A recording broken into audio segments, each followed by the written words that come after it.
Hey, it's Thursday. I'm Jesse S. Sit back and relax, because I'm here on the green couch.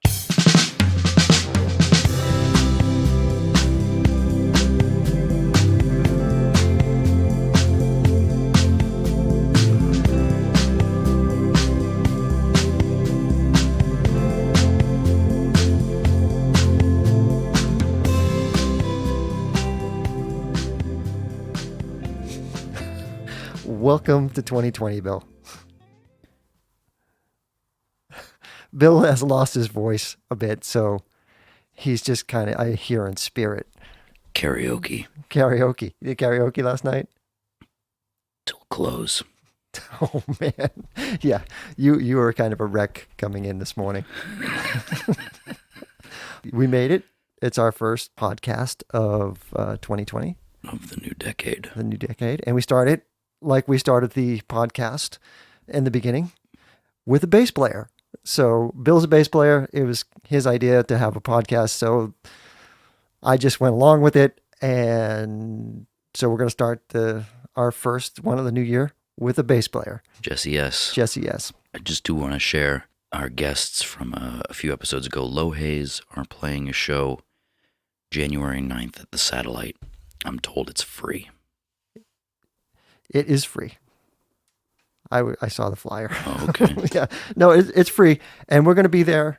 And Dixie may show up or he may not show up. So Low Haze is a great band. Also, I guess we do have merch. We should push the mugs.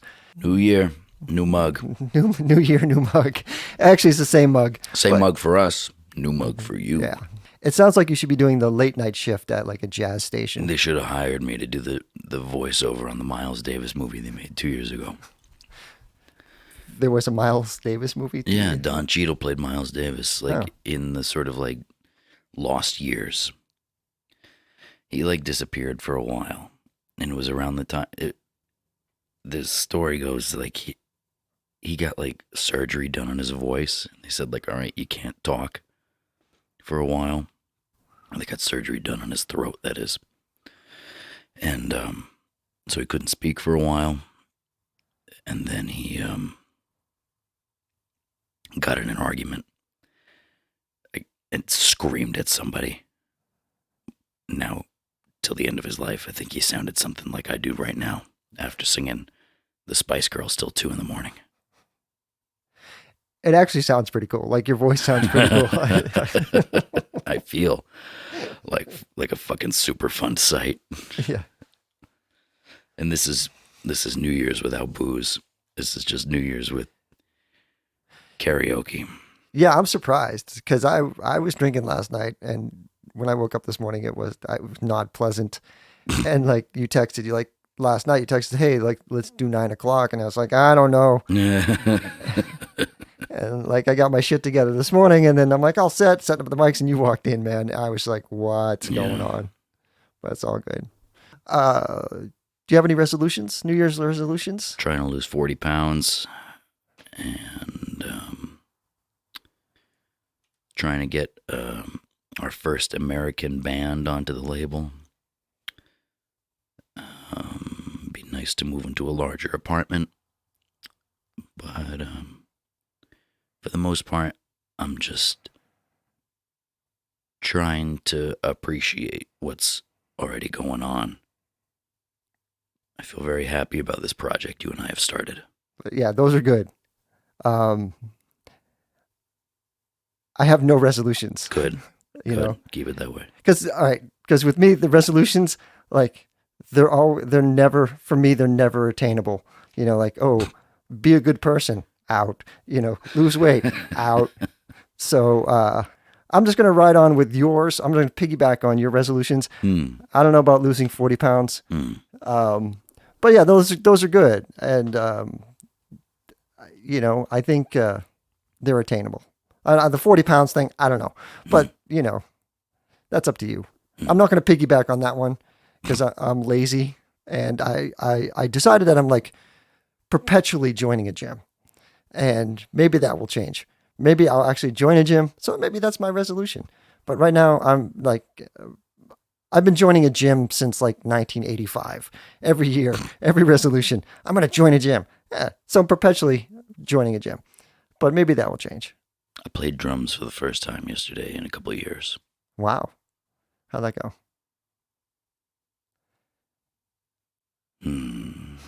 Yeah, dude. Yeah. I started playing drums when I was 8. And at a certain point, I was like, I got tired of carrying a drum kit around. Oh, then I should lend you this child's kit that I got. It's very light. Yeah, so I had a full-on kit, and after a while, I just got tired of lugging it around from place to place, and never had a place to put it and set it up and stuff like that. So after about, I don't know, 25 or so years of playing drums, I finally said, you know what, I'm done. I can't, it just logistically, and I wasn't working, and I didn't. At that point, when I'm lugging my drums everywhere, I never had a chance to continue to practice. So I kind of just lost that itch. I lost the itch to play. So I hadn't been playing for about 5 years, and I reconnected with an old musician friend of mine that I was in a band with, and over Facebook, right? It's like when Facebook was cool. And he's like, "Oh, dude, come on down and jam with me. I have a rehearsal studio." And I was like, "I don't know, I haven't played in 5 years." It's like, "No, dude, it'll be great. It'll be great." I was like, "All right, I'll come down and, we'll jam some old songs. I'll give it a shot." And he's like, cool. I have a bass player that will jam with us too. And I was like, all right, And so I go down to this rehearsal studio, and the kit's set up, and it's not my kit. Not it doesn't matter because I haven't sat at a kit. And I started to play, and I literally forgot how to play. And I felt like I was drowning. And I didn't realize that my friend was trying to start a new band, and he told this bass player that I was his old drummer and that I was totally kick ass. And I couldn't put 2 and 2 together, and it was the longest. I swear the rehearsal lasted 20 minutes, right? But it felt like it was going on for hours. And my friend, we took a break, and my friend's like, "What's wrong with you, man? Just kind of pull it together." And I was like, "Dude, I don't know what's going on, but I just came down to jam, and it's that weird thing, nothing worked. I was just my coordination was gone, and it took me by surprise. And this bass player guy is looking at me, and I'm panicking, and it just got worse, and it just kind of circled, and that was kind of it for me. I was like, okay, now I know it's officially done. When was this? Recently? No, 2005. Oh, okay. Yeah. So, but I still have a pair of sticks, and I still work on my paradiddles or whatever that. But the drumming thing is long gone. But kudos to you for playing drums for the first time. How many years? I don't know. Yeah. 4 or 5. Okay. And everything worked fine, coordination and everything like that. Oh, sure, because I'm constantly drumming in the car and stuff. Oh, you're one of those guys. There's just always a beat. Yeah. Here's your New Year's resolution, Raz. Okay. Play drums. There you go. That's good. That's better than what I was thinking about. I was thinking about napping more. But because it's attainable. Napping more is attainable.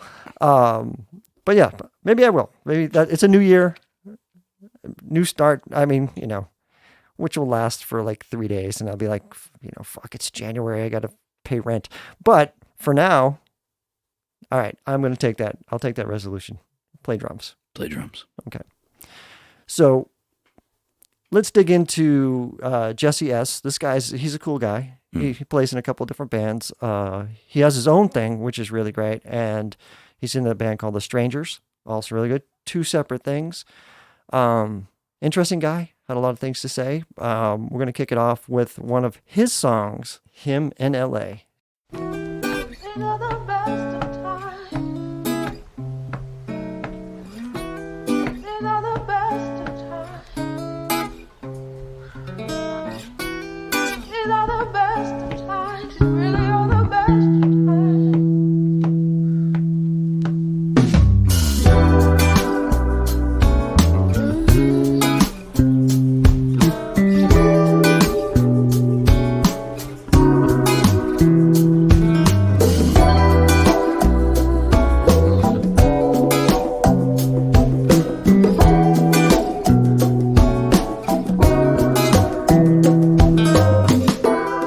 These are the best of times. I wanna make you mine. You've been blowing my mind. These are the best of times. These really are the best of times. These are the best of times. I wanna make you mine. You've been blowing my mind. You've been blowing my mind. These are the best of times. These really are the best of times. How many times did you think I'd let it get away? I know I shouldn't want it. Wish I couldn't have it. But it's here and I won't let it go to waste. How could this love be sin? If I could feel it from within, I'ma make you come over here again. I'll be the juice, you be the gin. I'd rather go and party, be a little naughty. I'd rather go and party, be a little naughty, yeah.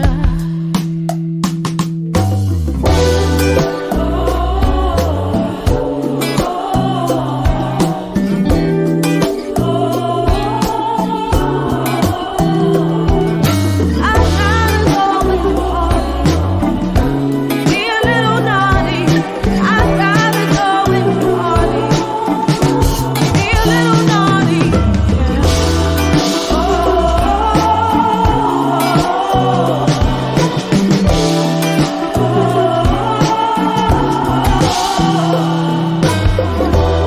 These are the best of times. These are the best of times. These are the best of times. These are the best of times. These really are the best of times.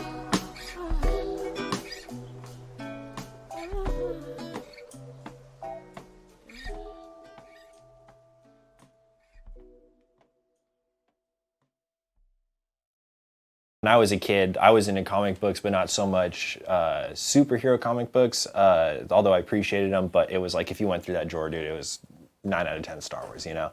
And so I go in there and I've been checking out the new Darth Vader series, the new Kylo Ren series that has been coming out and everything. And I mean, I'm just a fan, dude, and it's just great to be reading that stuff, seeing Darth Vader as a badass and all this other stuff. So I can't say it, but all other stuff. Oh, you can say whatever you like. Oh, all right, awesome. Last week we talked about jizz moppers. Oh, jizz moppers, huh? Yeah, that was one of my poor business decisions, but no, it was good. It was character building. Are you from Los Angeles? I grew up in Santa Clarita, man. Yeah, so That's where my nieces and nephews live up there. oh, really? So you kind of know how it is up there. It's Yeah, it's the suburbs. it's the suburbs, you know. It's exactly It's a what bedroom it is. community. Yep, exactly. Yeah, it was an interesting, you know, growing up in a place like that, but Was it? no, not at all. And that's what years were you growing up there? Let's see. So I mean, graduated from 8th grade in 2009, high school in 2013. Then from there, I dipped out to college at San Diego State for 4 years, and it's been on and off since. So yeah, I mean, up till 2013, 2000s. I mean, growing up in the suburbs, that's kind of like a pretty archetypal.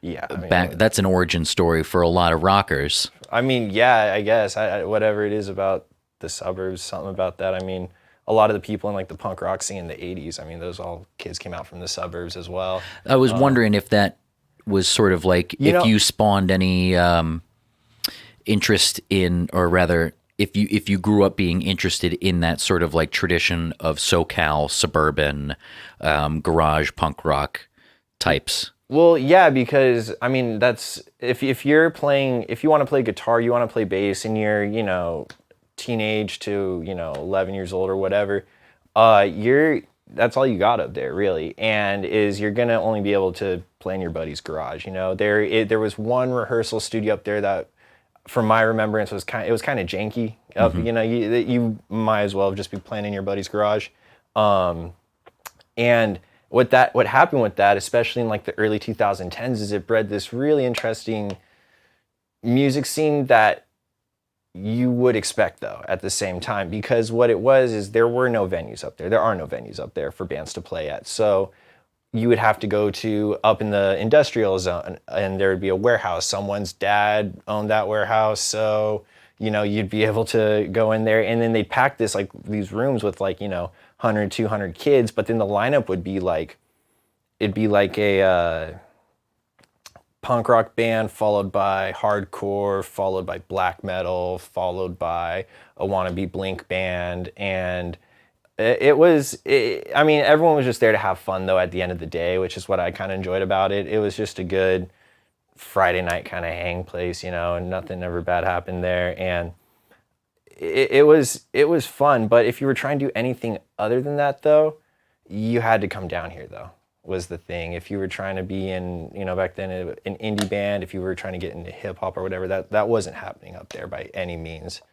So they would just get what bands were around. Literally, that everybody, that's your friends, it's like, oh, well, Tony plays in a metal band, but we're friends with Tony, so get Tony's band there, and we're gonna have Blackheart play alongside the Goops. Exactly, yeah, exactly. So you had these really eclectic shows going on, and I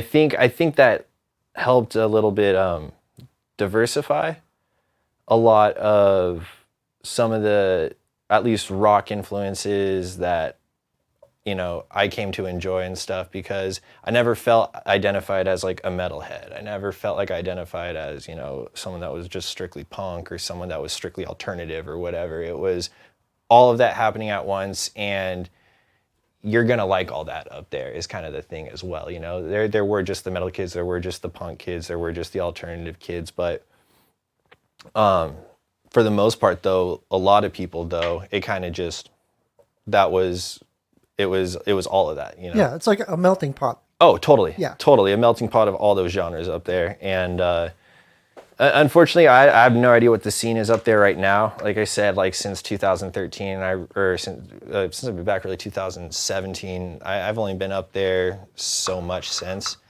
So I have no idea what's going on up there now. It'd be really the occasional interesting. visit to Magic Mountain. I think, yeah, exactly. Yeah, it'd be really interesting to go back up and poke around and hit up some of the old homies and see if anything is still going on like that. Go check that out. I think that'd be worth it. Something like that. I mean, the whole scene divide drives me mental. Mm-hmm. We're an Echo Park band, so we won't play in Hollywood. We're a Hollywood band, so we won't go to the East Side. Yeah. Oh, you're from San Diego. Oh, it's stupid. Mm-hmm. It's like stay out of Riverside, bitch. Right? Especially since it's honestly, it is kind of a lot of it's so similar too. I think is the funny part about it as well. I mean, sure, maybe some of the Hollywood stuff is more poppy / rock and roll, while Echo, but at the end of the day, these people are all meeting at the same rehearsal studios to practice for their show on Saturday. And yeah, I mean, as far as the band I'm in, the Strangers, it's we don't care if it's Echo Park, if it's Hollywood, if it's downtown, the Valley, whatever it is, it's as long as we get to go out and play, have a good time. There's a vintage shop right down the street from here that has there's a good dozen of them. There was 4 in a row. I didn't realize that till halfway to my time there. But there's this one place, and they clear out the spot, and they just have bands play there, and people come in and out, and it's well, there's a great venue for you right there. Sure, it's not the Peppermint, but it has people coming in and out of it. They set it up nice. The sound, for what it was awesome too. Peppermint's a little swanky for my tastes. just a little bit. But You ever been there? No. Res? No, I never leave this room. Do you know what place Jesse's talking about? No. Some place down the street here that I don't. It's right next to like a. I don't. The one I'm thinking of specifically, like I said, there is it's literally like 4 vintage shops in a row. But there's like a horror shop on the corner right there on Burbank on Magnolia. They got all kinds of old horror movie like props. Dark Delicacy and stuff like that. Yes. Okay. Yes. Is that the name of the shop? Dark Delicacy? Yeah.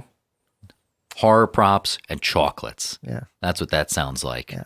Yeah, they have like all kinds of horror. Yeah, all kinds of horror, like Bougie coffee, maybe. rat skulls. Bougie Coffee's next door. Oh, okay. Excuse me. I just thought that they may serve like really like thick black espresso. I don't know. It's Next dark delicacies. Yeah, well, they were doing something like a Dawn of the Dead where you can come in and look at like original movie props. So we were pulling up to this thing and there's literally a line around the corner and then wrapping back into the alley. We're like, good God. People love Dawn of the Dead. Oh, my People God. love their zombies. Oh, yeah. I mean, totally. Like, I understand.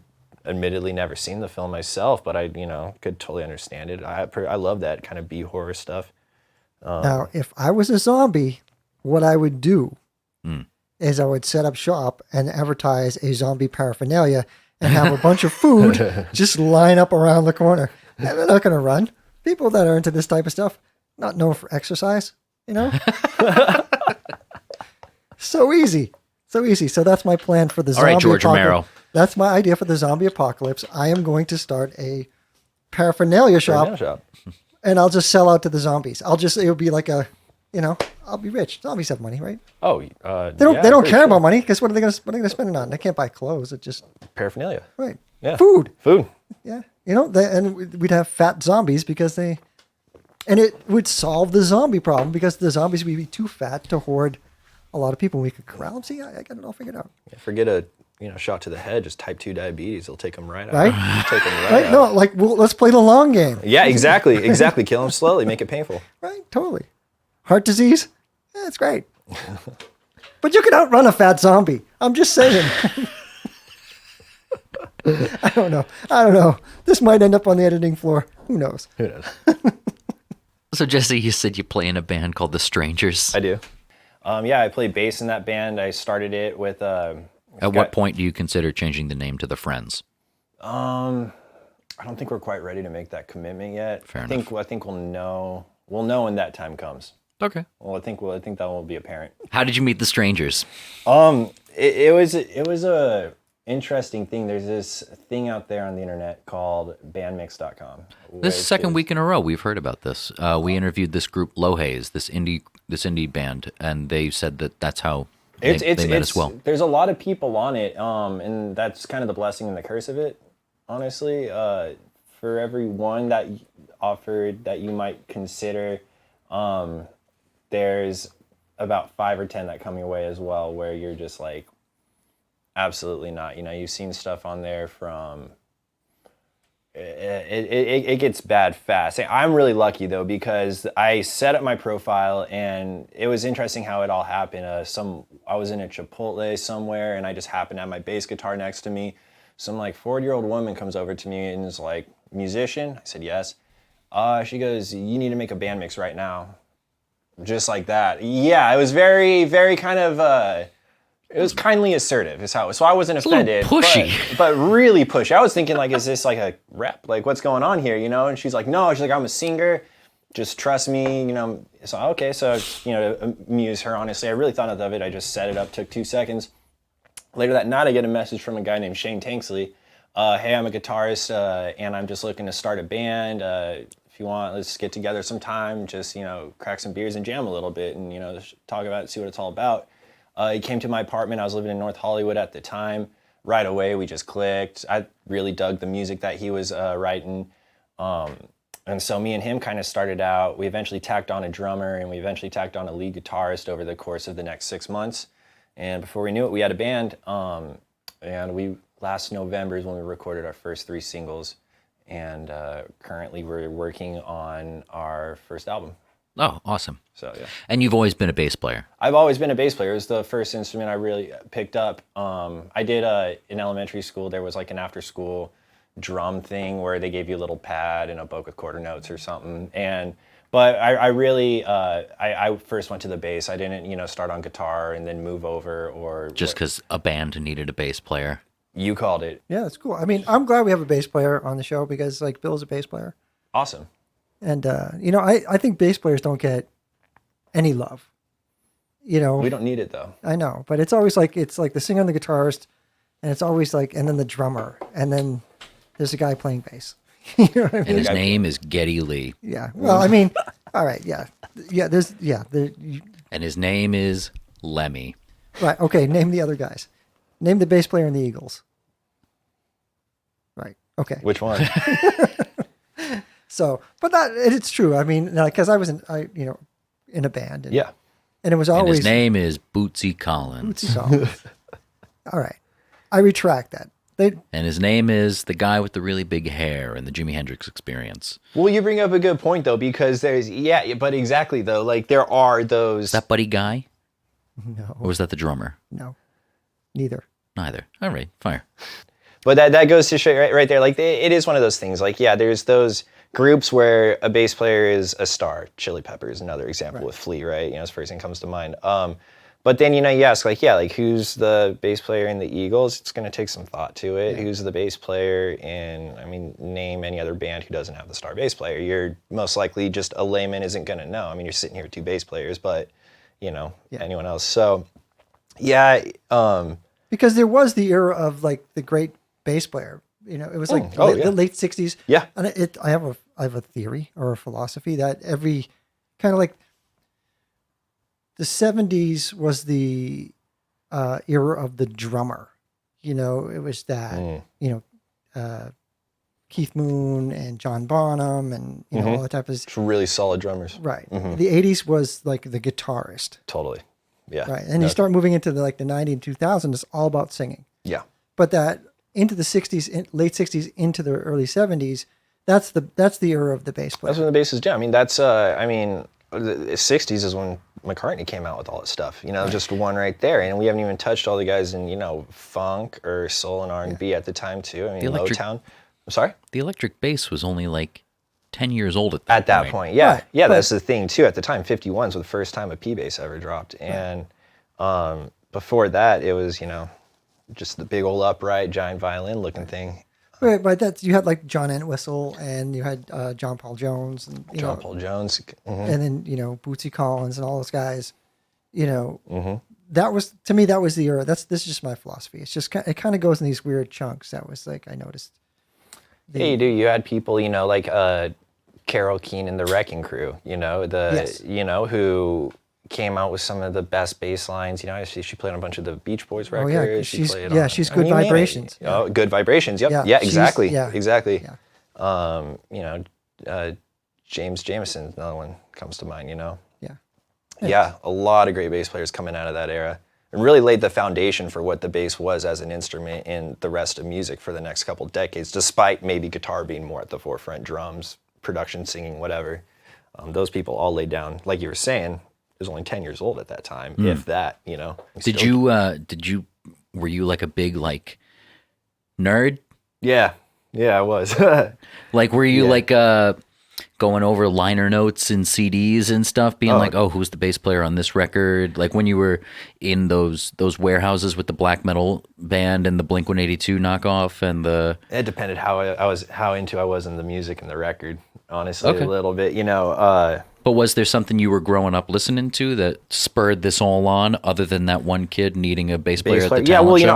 I do come from a musical family. Yeah, because you alluded to the fact that you asked your father for bass lessons. Yeah, who actually is the one with like no musical talent whatsoever. Funny enough, but on my mother's side, my grandpa, I was always listening to him playing Western and country music.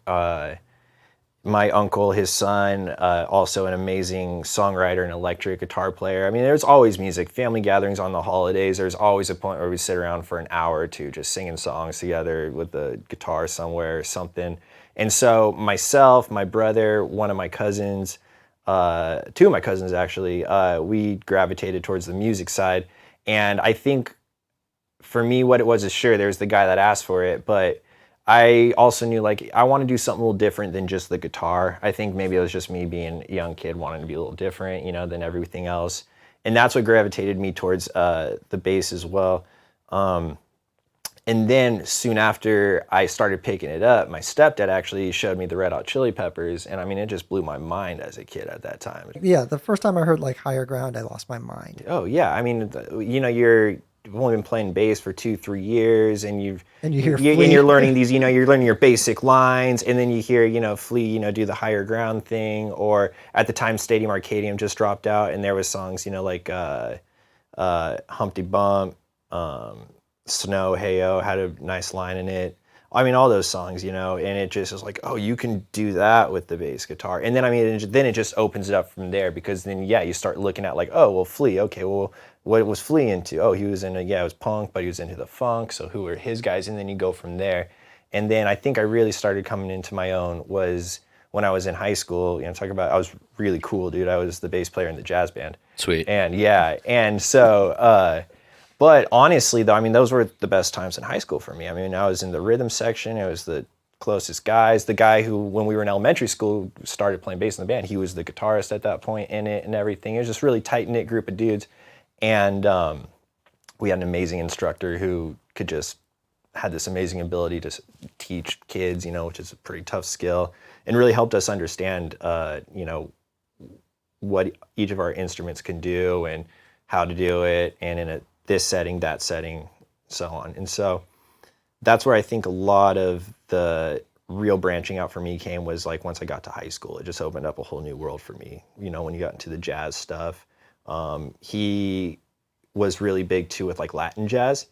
This particular guy, he to this day still plays around with a band that tours like South America all the time, and they'll play shows up here in Los Angeles that draw out a large Latin crowd. And he really did a good job of like kind of showing us that world, you know, stuff like from Tito Puente, I'm gonna butcher this, Jose Cubano, Joe Cubano.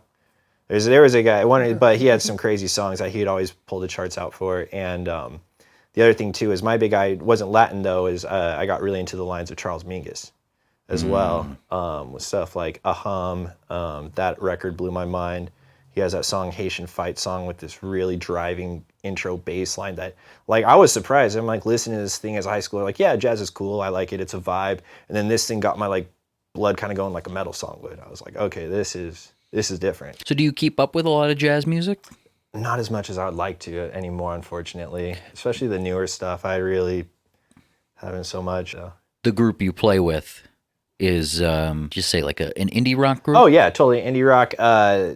We like to refer to it as lucid dream pop. You know, something a little out there, but kind of grounded still at the same time. You know, shoegazy, but finite. Yeah, so it's kind of got a cool, just driving indie rock song. I know when I play it, I try to channel a little Paul McCartney, and kind of like at the same time, it's like mixture of that with like the guy from the Smiths is the kind of the two styles I try to hug when I play with that particular group a little bit.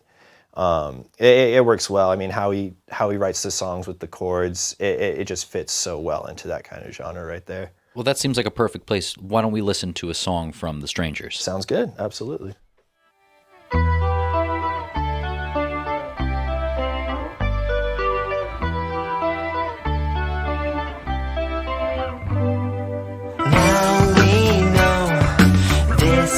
Hardest way to go.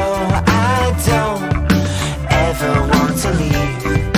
The sun sets with you in the west, and I am over here in eastern misery. I know it's early, but time has never been so good to me.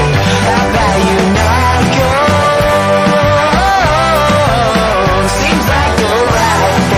Based on what I know, I can't win with you or within. You've got your mind made up, and mine is out of luck.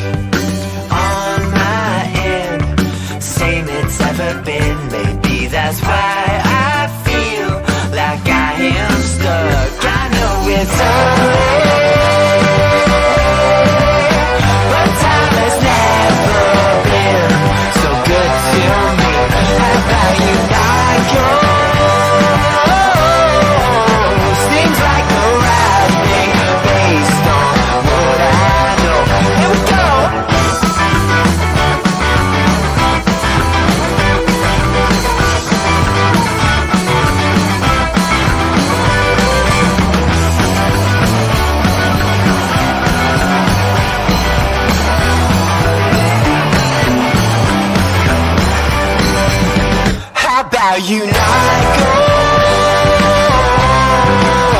Seems like the right thing based on what I know it's early,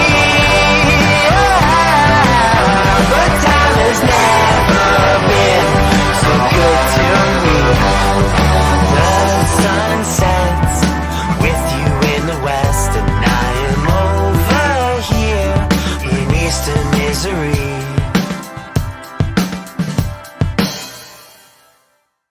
Okay, Jesse, what was the name of that tune? That was called Eastern Misery. Eastern Misery. The funny thing about that is the singer wrote that song about being away from someone he really, really cared about. Thing is the person moved north, and he realized Southern misery just wasn't going to have the same ring. He pulled a Rich Girl. You know, Hall & Oates' Rich Girl? Okay, that was originally, it was written about a guy. It was written about his friend. Okay. And they went into the studio and he was singing "You're a Rich Guy." Yeah. And they're like, nah, that doesn't... Just doesn't have a ring. Doesn't to work. it. So he Yeah. changed it to Rich Girl. There you go. There you go. He pulled a Rich You do Girl. what the song needs. You do what the song Yeah, needs. you do it exactly. On every level. Right. On every level. Because it's for the listener to interpret. Right, and I think that's something that maybe a lot of people don't understand about songwriting is that it's not about the songwriter. A lot of songwriters will work out ideas through characters, or they're just storytelling, or it's something fictitious. I mean, a lot of my songs are just written about books I read, none of which I'm not a robot. Anytime I sing about being a robot, I'm not a robot. Right. I heard the McCartney influence like right off the bat. You just Yeah. heard like, Yeah, you know, it's that old McCartney style of, you know, how do I get from C to F in an interesting way, you know? And that's kind of the fun with it as well, because, I mean, there's a plethora of ways you can get from one note to the next, you know? It's just finding the most interesting one. And again, what does the song need, you know? well, we were listening to it and the chorus came up. We had talked about how the drummer kind of took it.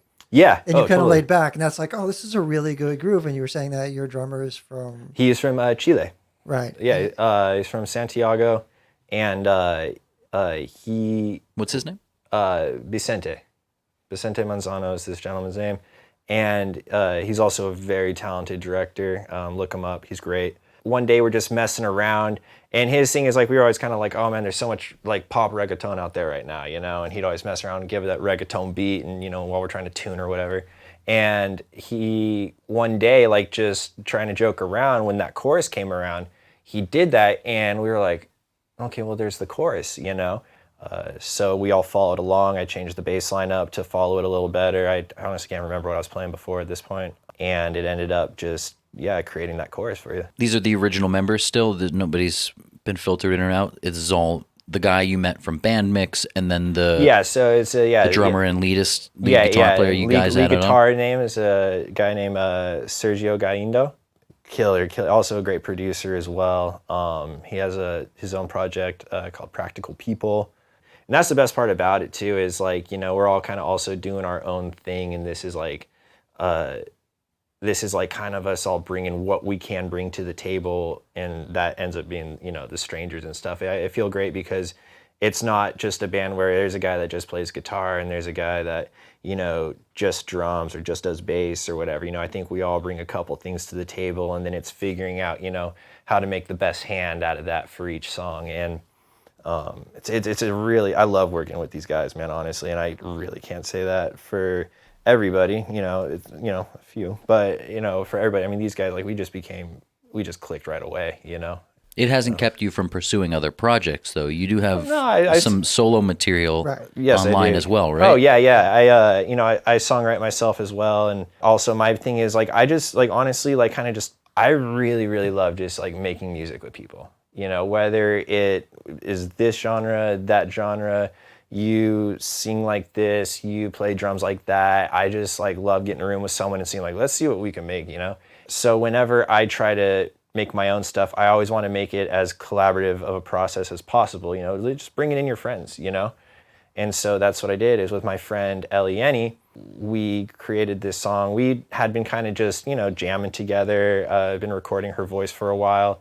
and we ended up coming out with this song, the one called "Him in L.A." I came up with that kind of main guitar lick in the bass line. I came up with the bulk of the music.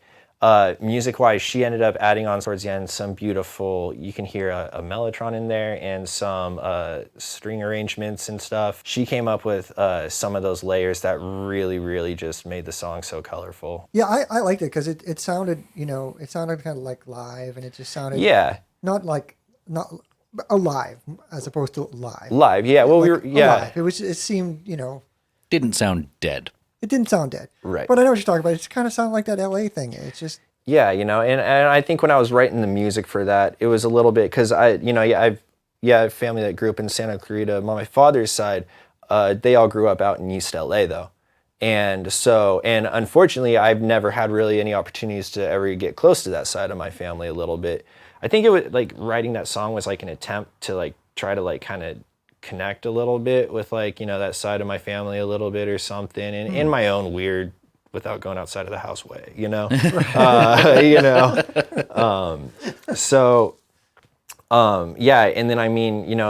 ELIYENI brought what she brought to it. She wrote all those vocal melodies, lyrics are all her. oh yeah, she's got an amazing Oh voice. my god, dude, yeah. And it's great because it's a completely different vibe than the Strangers. It's Oh yeah, no, it's totally. Like, it's night and day. Oh man, I couldn't write a song like that really to save my life. I don't think. It's just a different skill set, man, and that's just what came out.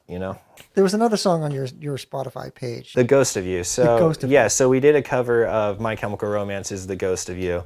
Honestly, like if you had to ask me, is there one band that I can only listen to for the rest of my life? It's going to be My Chemical Romance. The New York Times just did a big interactive piece on their online portion, sort of delving into the history and influences that were that predicated the making of the Black Parade. Oh, wow, okay. And looking at the album sort of in retrospect, nominally because of the return of My Chemical Romance, but also because I think it's been about 10 years since the Black Parade came out, so they're sort of looking at it 2007. as a digestion of a lot of 70s glam rock, and then the way in which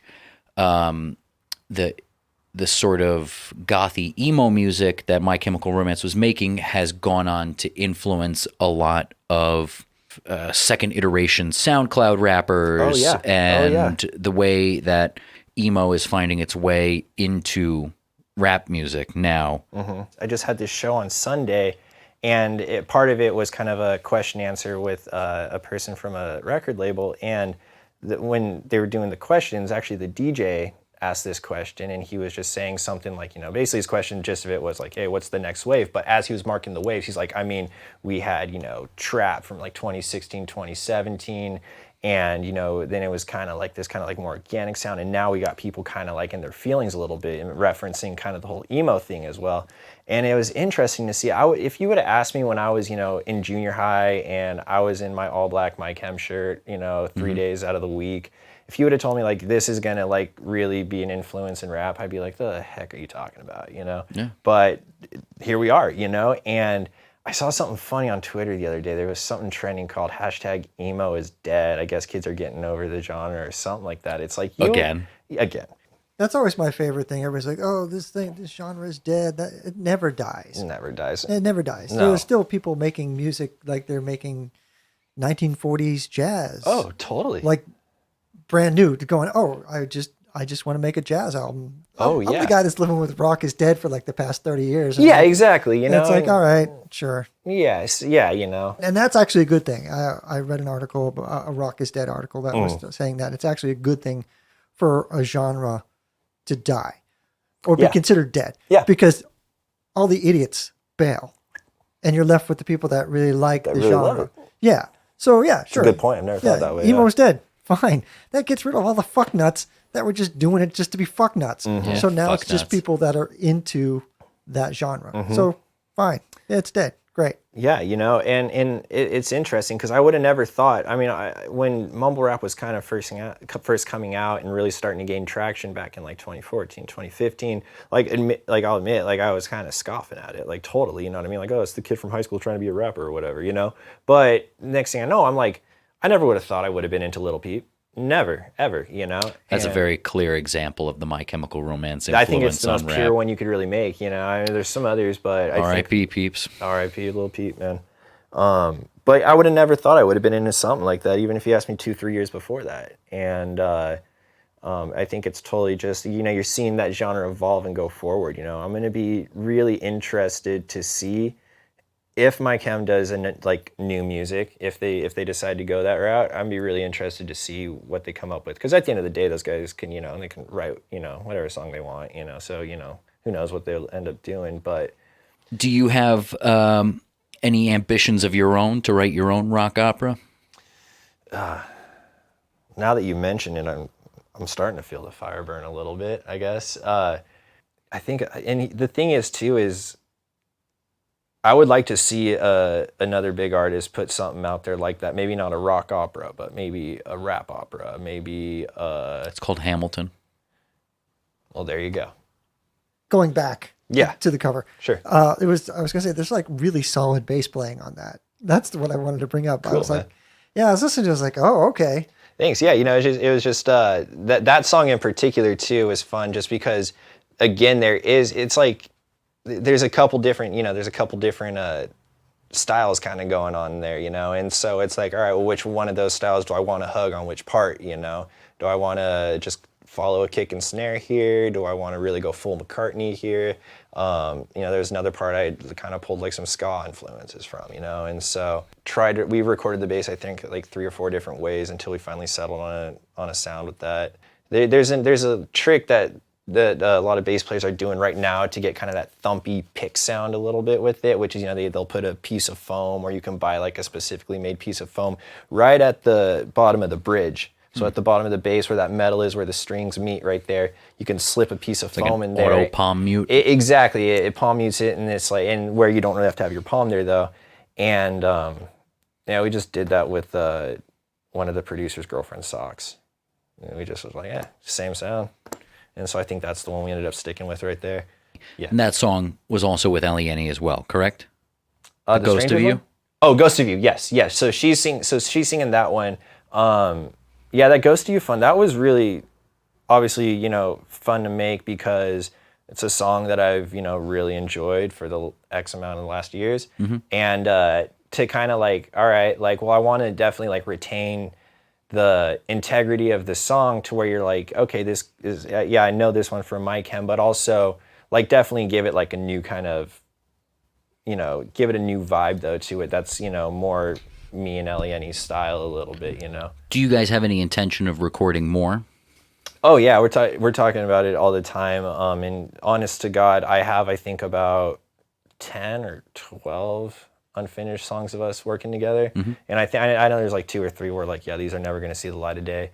But there's some others where she was like, yeah, I mean, you can just drop whatever you want once you go with it. So there's 1 or 2 more I have intention of releasing over the next year. And so everything is kind of coming out like on a song by song basis with you. Yeah, and that's kind of and it's been a really interesting take. You know, I was kind of telling you, I think before, is, you know, right now the Strangers is we are working on coming out with our first album, and for me, that would be, as far as a whole set of work, would be the largest thing that has been released so far. You know, other than literally an EP in high school. And what do you make of the state of the album as a format? I mean, if you are intending on releasing this as a body of songs, basically as you entered adulthood, the album as a general form kind of disintegrated before your eyes. Oh, totally. Do you see there being validity in pursuing that as a format still? I do see a validity in it, because when you put out a piece of work, if you intend it to be a whole, then there's the whole work, which would be the album. For example, when I released just the 2 songs that I made with ELIYENI, as a whole, I wanted it to be him in LA. Here you go, here's this song, you know, it's its own body of work. There's that. There's the Ghost of You, this is its own thing, you know. And I think with the album format, what we're trying to do is kind of just call back to a little bit of, here is a group of songs. You can listen to them all. That's how we put them in order. We put thought to that. If you don't, hey, great too. We're just, check it out. Hope you find one in there you really connect with. And the thing is I actually see a lot of merit in dropping songs as singles now, and purely just because, that's just the state it's in now, people. When you say you see merit to it, do you mean you see like social network economic value to it? Yes. Yes, I do, because I see the value to it in the social network economic sense, and as well as to I guess it's tied into that because social networking is marketing. I was going to say a marketing sense, but I guess we're talking about the same thing in that regard. I doubt that they can be separated at this point. Oh my God, yeah, you can't. And so, yeah, because then in that way, guess what? Once a week, over the course of this amount of time, I'm not just putting out one thing this week and then promoting it these next 6 weeks. I got one thing I'm promoting here, and then boom, another product the next week, and then I'm just using that as an example, time frame wise. So what you'd have now is, instead of one body of work here that we are releasing, here is 6 things I'm promoting, and it's just more of that content, at the end of the day. I like this guy. This is sort of like a mode of releasing material that Raz has been trying to impress upon a lot of our guests over the last few months, that people who come in here and they say that it's just going to be single after single after single after single, basically to no end. They're basically just going to be chasing the dragon the whole time. Yeah, and here's the thing. You're eventually going to have to drop an album. You're eventually going to have to at least come out with an EP or something. Why? I'm curious to hear why you insist on that being a given. Yeah. So let me backtrack a little bit. That's obviously not for everybody. Not everybody's going to eventually have to release an album or an EP simply because, like what you said, you're going to keep going single after single. You're just going to keep on falling into that little cycle a little bit. The thing is whether you're releasing singles per week, whether you decide we're going to come up with an EP with 2 singles here and there, or you want to just come up with a whole fucking album or something, The thing is I think what's most important for musical artists now, regardless is if you decide to do the single thing, your EP, your album, is just what marketing is going to work best for you, is what I think is what's going to work. And I think it's funny we're even talking about marketing with, album as a whole artwork versus singles. But that's where we are. And I think it just comes down to the artist has to decide what's going to be best for me. Maybe it is going to be best for you for the next year just to only do singles. And then maybe, something's going to happen or something doesn't happen, so you got to change that up, I think, we've made the decision that for us, it might be best, hey, we got these 5 singles out. I think only 2 of the singles are also going to appear on the album. So because, we don't want to hey, here's half of the album in single form, I don't think anyone wants to do that. It's just so funny now, man, because that's the main thing as an artist is you can't just be swiveling your head looking at the guys around you. What are they doing? What are they doing? Sure, maybe try to learn from other people's mistakes, but don't be running around trying to copy the band next to you, because chances are if there is something that's working for them, might not work for you. Actually, most likely won't work for you. Well, and I think that speaks to another thing that's not dead, and that's the record label. You make valid points Sure. about the musicians thinking about what they should do, and musicians don't think about marketing. Mm-hmm. One of the things that is happening is that musicians are trying to think about marketing as opposed to music. I've been in groups like that, man, and it gets ugly quick. It does. It gets I ugly think quick. that's what Bill was saying, is that's where you need a label. Mm-hmm. You need someone to go, all right, it's our job to do all that stuff. Mm-hmm. You make music Mm-hmm. and you interact with your fans. Mm-hmm.